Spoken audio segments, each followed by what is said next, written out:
सभी को पत्रकार वार्ता में स्वागत है।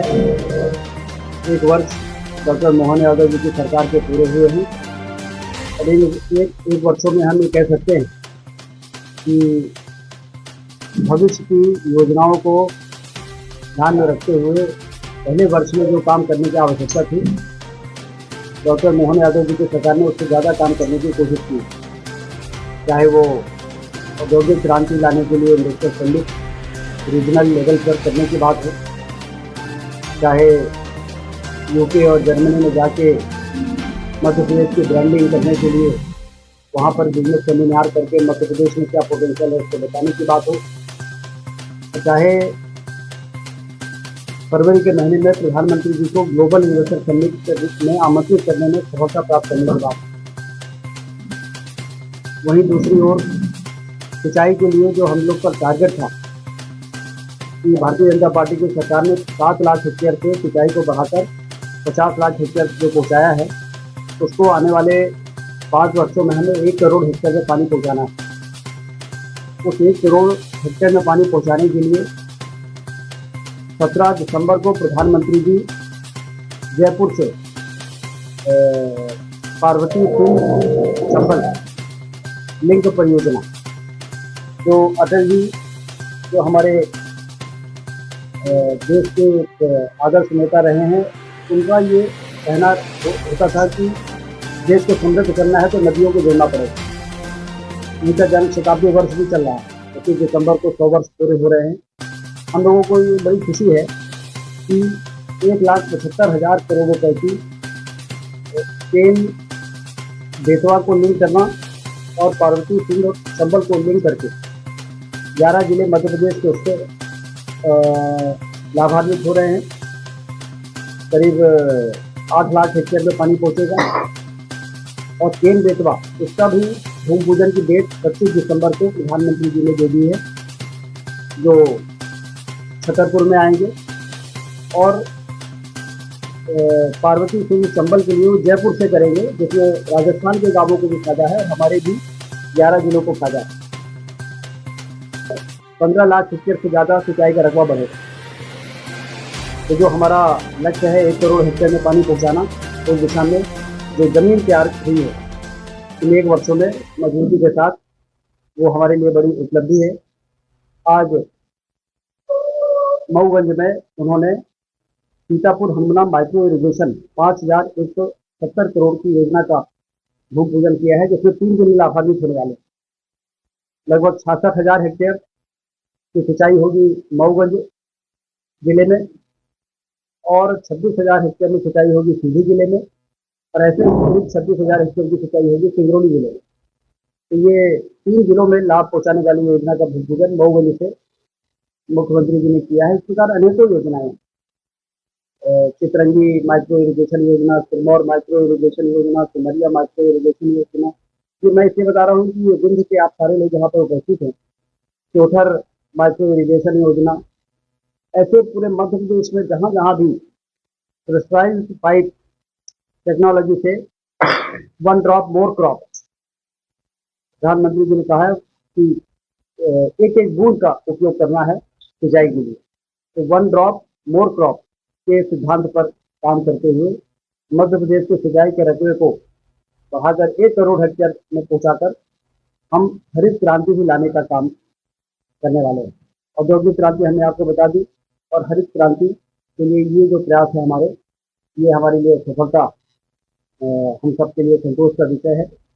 और पर्यटन के क्षेत्र में भी रीवा में एयरपोर्ट का उद्घाटन हुआ। पीएम वायु पर्यटन सेवा, कल रीवा में हम लोग भोपाल से आए हैं, तो हम आए हैं पीएम वायु सेवा प्लेन से, जो हमको रीवा में उतार के और वो प्लेन चला गया सिंगरौली। सिंगरौली में भी कभी कोई प्लेन उतरेगा, ये एक सपना जरूर लोग देखते थे, लेकिन हेलीकॉप्टर से जाना पड़ता था, प्लेन नहीं उतरता था। वहाँ एयर स्ट्रिप बन गई और वहाँ पर कल हमको छोड़ के वो प्लेन चला गया सिंगरौली। 1 घंटे बाद युवराज सिंह जी आए फ्लाई बिग से, हमारे फ्लाई ओला से, ये आए फ्लाई बिग से, और इनका प्लेन इनको यहाँ पर उतार कर खजुराहो चला गया। तो विंध्य क्षेत्र कैसे सिंगरौली, खजुराहो और ये सारी चीज़ें, ये हमें हमें हमारे क्षेत्र में पर्यटन को भी बढ़ाने का काम करें। आज मुख्यमंत्री जी को ले जाके हम लोगों ने सर्फी आइलैंड का उद्घाटन करा और वो अभिभूत थे, देखते समुद्र बाण सागर के जलाशय में कोई टापू को इस प्रकार से सुंदर बनाया जा सकता है।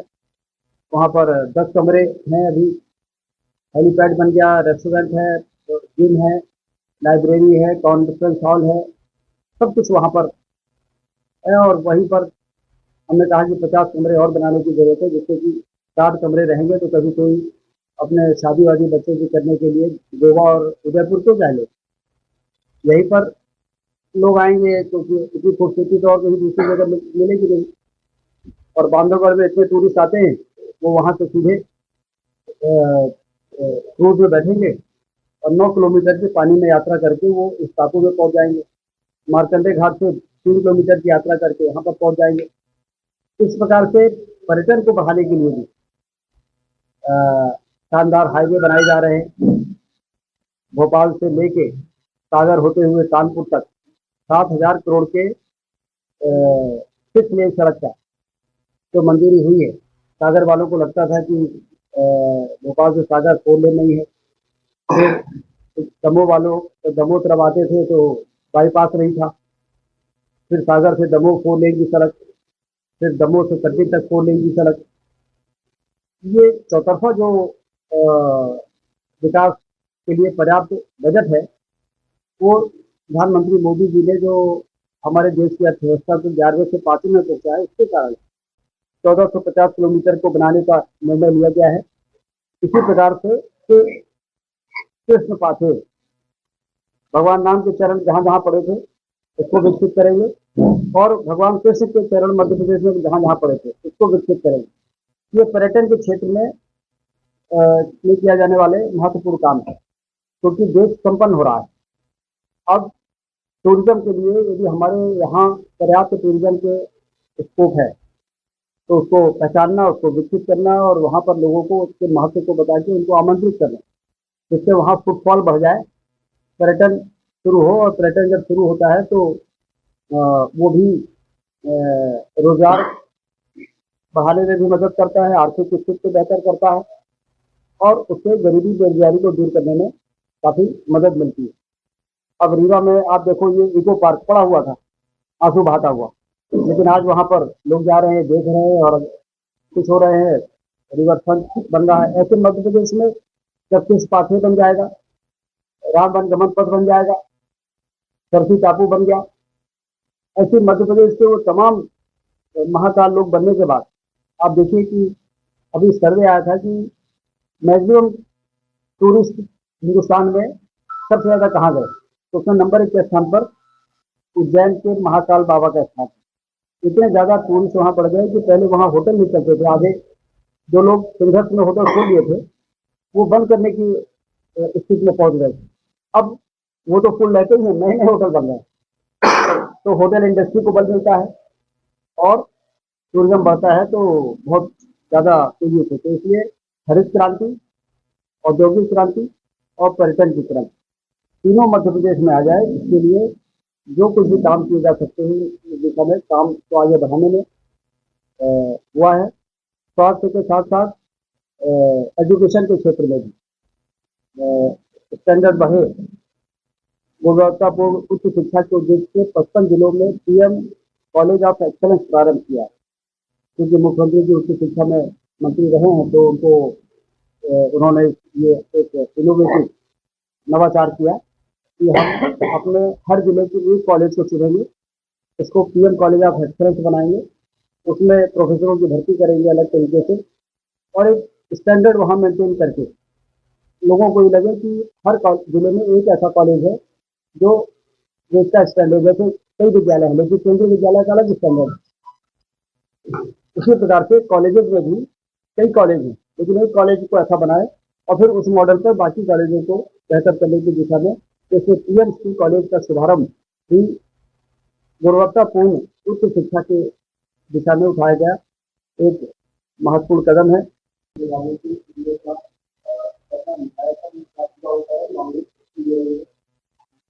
तो कांग्रेस हवाई जहाज ये भी है, मतलब ये लोग, मुद्दा ये है, 999 रुपए में देखा हमने कुछ लोगों ने, हमें 1232 रुपए का टिकट दिखाया था, तो उसमें जीएसटी और कुछ टैक्स जोड़ने के बाद वो 1232 हो जाता है। तो आजकल शुरू के हैं डायनेमिक फेयर, शुरू में आप टिकट ले लोगे तो आपको 900 रुपये में 99 में पड़ेगा, टैक्स अलग जुड़ेगा। और यदि कुछ दिनों के बाद आप लेते हो तो फिर वो बढ़ता रहता है। तो इसलिए ये स्थिति आई है। और लेकिन ये चुटकी लेने का अधिकार उनको नहीं है जिन्होंने अ, सड़कों की दुर्गति कर दी थी, जिन्होंने रेलवे लाइन के विस्तार के लिए सिंगरौली तक कभी बजट लाने के लिए प्रयास नहीं किया। और हवाई अड्डा तो प्रदेश और देश के कोई भी विमानी विभाग का व्यक्ति मानने को तैयार नहीं था कि रीवा में हवाई अड्डा भी बन सकता है। तो इनको तो कम से कम ये कहना चाहिए कि ठीक है, देश के लोगों की आर्थिक स्थिति बेहतर हो रही है तो लोग अफोर्ड, अच्छा क्यों जा रहा है, इसका क्या जवाब उनके पास? हमारा तो पूरा जब आए जब फुल था, हम जब गए तो फुल था। तो लोग क्योंकि उड़ान स्कीम में कितना भी 2000 का भी टिकट यदि लगता है तो लोगों को बहुत अखरता नहीं है। 999 तो बहुत ही खुशी की बात थी। तो शुरू के 5 टिकटों में वो 999 ही लग रहा है।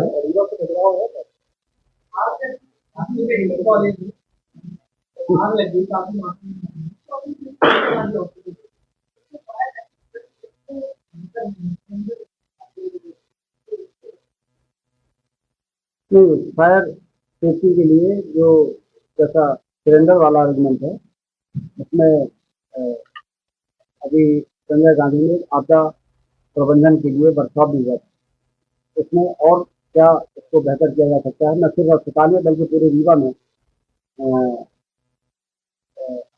आपदा आए और उसके बाद तुरंत क्या क्या आवश्यकताएं हैं वो स्टडी करने के लिए हमने उनको बोला है कि आप लोग एक रिपोर्ट बना के दीजिए जिससे कि इसकी व्यवस्था यहाँ पे कर सके। क्योंकि हालांकि आपको बाढ़ की संभावना यहाँ नहीं है, क्योंकि नीचे हम लोगों ने नदी को चौड़ा कर किया है। नहीं तो पहले हर 8-10 साल में यहाँ बाढ़ आती थी, तो उस समय आपदा प्रबंधन के लिए भी हम लोगों ने कई बार ऐसा लगता था कि और बेहतर होना चाहिए। तो आपका सवाल अच्छा है।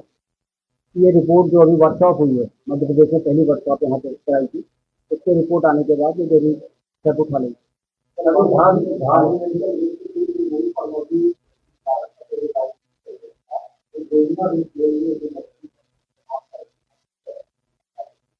अब इसकी कोई जानकारी हमको नहीं है कि जो भी नॉर्म्स होंगे, जो नियम कायदे होंगे के आधार पर तय होता है, और जो उसके आधार पर नहीं करता, वायलेशन करता है, उस पर जो कानूनी कार्रवाई होती है वो होती है। इस प्रकार के सवाल का जवाब हमारे लिए देना कहाँ से मिलेगा? सरकार लगातार कर्ज दी जा रही है और ये कहा जा रहा है कि 50,000 देखिए, ये गुमराह करने वाली बात है। भारत सरकार ने राज्यों को अपने सकल घरेलू उत्पाद का 3% सीमा के अंदर कर्ज लेने को बेहतर माना, मतलब उसको ऑब्जेक्ट नहीं किया। 3% तक का कर्ज यदि आप नहीं लोगे तो आप अधोसंरचना और पूंजी ढांचागत व्यय करने में पीछे हो जाओगे, आपका प्रदेश पीछे हो जाएगा। इसलिए रिकमेंडेशन है कि सकल घरेलू उत्पाद का 3% के अंदर आपको ब्याज लेके अपने प्रदेश की जनता की बढ़ती हुई आवश्यकताओं की मांग को पूरा करना। मध्य प्रदेश ने जो कुछ भी कर लिया है 3% की सीमा के अंदर लिया है, इसलिए हम मध्य प्रदेश को ऊंचाई पर ले जाने के लिए जो जरूरी कदम है वो उठा रहे हैं। धान खरीदी तेजी से हो रही है, उठान न होने के लिए किसान परेशान, लेकिन जल्दी परेशानी दूर हो जाएगी। सब व्यवस्थाएं हो रही है, तेजी के इतना धान का उत्पादन हुआ है कि आप ये मानिए कि कितनी अच्छी व्यवस्था रही होगी हमारी सरकार की। तो धान का उत्पादन, धरती से दौलत पैदा हो रही है, यही तो सपना था हमारा कि सिंचाई की नहरों का जाल बिछाएंगे तो धरती से दौलत पैदा करेंगे। आपका सवाल इस बात को प्रमाणित कर रहा है कि हम धरती से दौलत पैदा कर रहे हैं।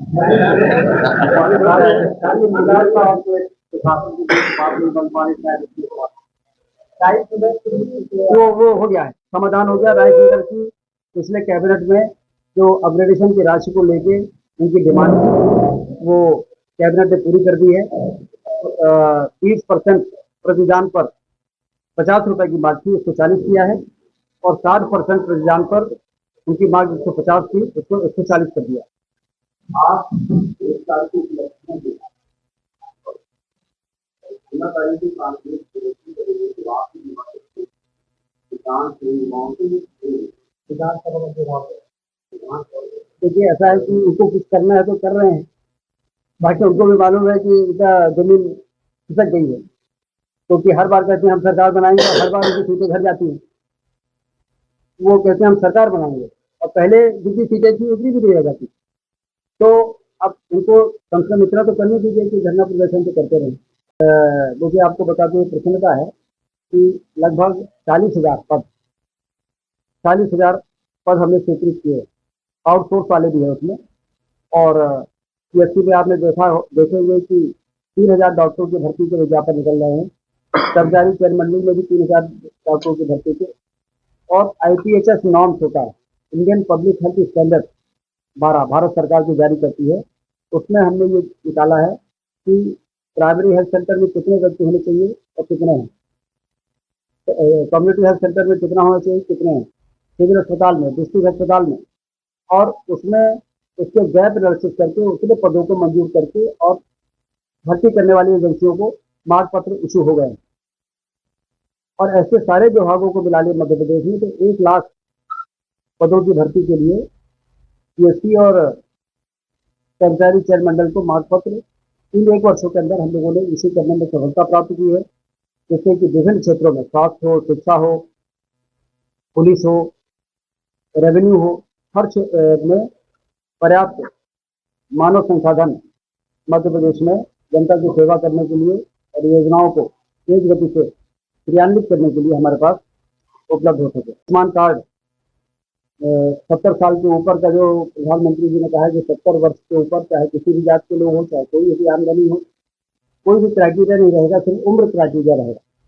70 साल के ऊपर को 5 लाख रुपए तक का इलाज मुफ्त में दिया जाएगा।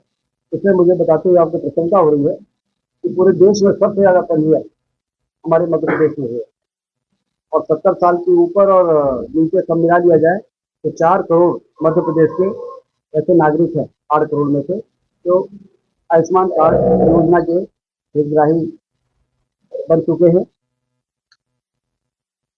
स्वास्थ्य के क्षेत्र में भी मुझे आपको बताते हुए प्रसन्नता है कि 3 मेडिकल कॉलेजेस का प्रधानमंत्री जी ने अभी उद्घाटन किया, नीमच, मंदसौर और सिवनी। 400 सीटें हमारी 300 सीटें मेडिकल की बढ़ी है। अब मध्य प्रदेश में आज की डेट में 30 मेडिकल कॉलेज, सरकारी 17 है और 13 प्राइवेट है, इनको मिला लें तो हमारे यहाँ करीब 5,000 एमबीबीएस की सीटें हैं। और मोदी जी ने कहा है कि आने वाले 5 वर्षों में हमें एमबीबीएस की 75,000 सीटें बढ़ानी है। इसलिए बढ़ानी है कि यदि हमें ग्रामीण क्षेत्रों में चाहे वो सिविल अस्पताल हो, चाहे वो प्राथमिक स्वास्थ्य केंद्र हो, जो डॉक्टरों की कमी का रोना है, वो हमें डॉक्टर ज़्यादा तैयार करके उसको दूर करना पड़ेगा। जब डॉक्टर बनेंगे तभी तो ग्रामीण क्षेत्रों के लिए पर्याप्त डॉक्टर उपलब्ध होंगे। तो इसके लिए मेडिकल कॉलेज खोलने का, हर जिले में एक मेडिकल कॉलेज खुल जाए।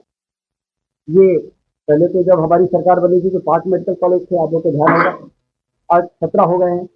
अगले साल सिंगरौली, श्योपुर और राजगढ़ भी शुरू होगा, उसके अगले साल 5 और शुरू होंगे, बुधनी से लेके और कई दमोह वगैरह में। तो 8 हमारे और आ जाएंगे साथ ही, 17, 8, 25 हो जाएंगे अगले 2 वर्षों में। और अगले 2 वर्षों में हमारी कोशिश है कि जैसे पन्ना है, कटनी है, टीकमगढ़ है, सीधी है, यहाँ पर 12 मेडिकल कॉलेज, एक शाजापुर में मुख्यमंत्री जी ने घोषणा की है, 13 मेडिकल कॉलेज हम निजी पूंजी निवेश पीपीपी मोड में, उनको टेंडर हमने निकाल दिया है, और वो 13 वो आ जाए और 25 हमारे, 25 और 13 कुल मिला के 38 हो जाएंगे। और आने वाले दिनों में और भी जहाँ आवश्यकता होगी करेंगे। हमारा लक्ष्य ये है कि जो अभी हमारी 5,000 की एमबीबीएस की सीटें हैं वो बढ़ के 8 से 10,000 हो जाए आने वाले 5 वर्षों में। अभी सीधी से रीवा से सीधी जो 2 लेन था उसको 4 लेन करने की घोषणा गडकरी जी ने की थी जब सुरंग उद्घाटन के लिए आए थे। मुझे बताते हुए आपको प्रसन्नता है तो उसका अलाइनमेंट हो गया, भू अर्जन की तैयारी हो रही है, सर्वे शुरू हो गया है, और ये बेला से सिलपरा और पिलपरा से सीधे अखामा से मैसा होते हुए और पूरा ये 4 लेन टनल के उधर सीधी तक और टनल के इधर पिलपरा तक, इसके लिए भोजन का काम शुरू हो गया है। तो हमारी सरकार जो कहती है वो करके दिखाती है। जो घोषणाएं हुई इंफ्रास्ट्रक्चर के लिए, सीधी सिंगरौली रोड के लिए, रेलवे लाइन के लिए युद्ध स्तर पर काम चल रहा है और जून 25 तक हमारा टारगेट है कि रेवांचल सीधी तक पहुंच जाए और दिसंबर 25 तक हमारा टारगेट है कि रेवांचल सिंगरौली तक पहुंच जाए। इससे सीधी और सिंगरौली के लोगों को रीवा में उतर के और फिर गाड़ी से जाने की मजबूरी समाप्त हो जाए। ये विघ्न का जो ये हमने इंफ्रास्ट्रक्चर के बारे में आपको बताया, ऐसा पूरे प्रदेश में जहाँ कहीं भी संभावनाएं हैं वहाँ पर तेजी के साथ काम शुरू हो गए हैं। उज्जैन में संघर्ष होने वाला है 28 में, तो इंदौर से उज्जैन के लिए 2 नई सड़कें 6 लेन मंजूर हुई हैं और देवास से इंदौर के लिए भी। कुल मिला के उद्देश्य यह है कि जब पूरे देश और दुनिया से लोग उज्जैन जाएं तो उनको आवागमन का की पर्याप्त सुविधा रहे। भीड़ के कारण लोगों को परेशानी का, जैसे प्रयागराज में तैयारियां हो रही हैं, उसी प्रकार से अभी से उज्जैन में संघर्ष की तैयारी बहुत तेजी के साथ शुरू हो गई है।